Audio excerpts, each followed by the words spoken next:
Battle for Dream Island is a very interesting series. It has interesting scenes, characters, storylines, character arcs, and a lot more.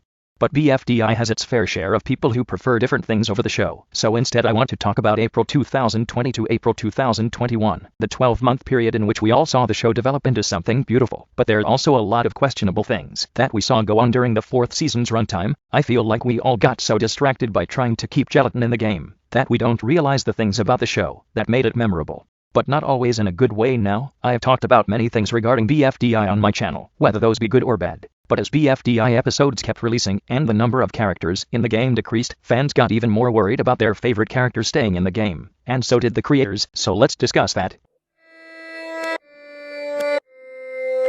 So first of all, I want to discuss something a lot of people who consistently watch Battle for Dream Island know, and that, my friends, the Season 4 finalist fraud. Now, this isn't something a lot of people talk about in the show's community, even though I feel like a lot of us know it, but we're too scared to speak up about it.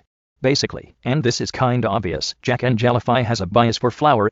They put gelatin up for elimination 5 times in a row, and just by that, don't you think they ought stop liking gelatin at some point?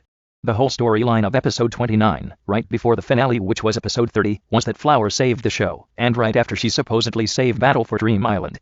They had the vote to win voting. Kinda shady if you ask me.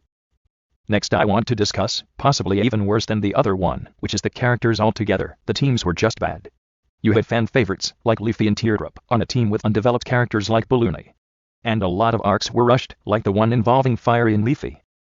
Characters, like Bubble, who I actually have a video about coming on my main channel pretty soon, had all of their potential wasted trying to compete with the other fan favorites, and a lot of it was just very, bad. The fact that contestants, like Spongy, were on teams with characters, like Fiery, and that loser only rejoined the game, because the writers liked him, is pretty unfair. But, what can you do?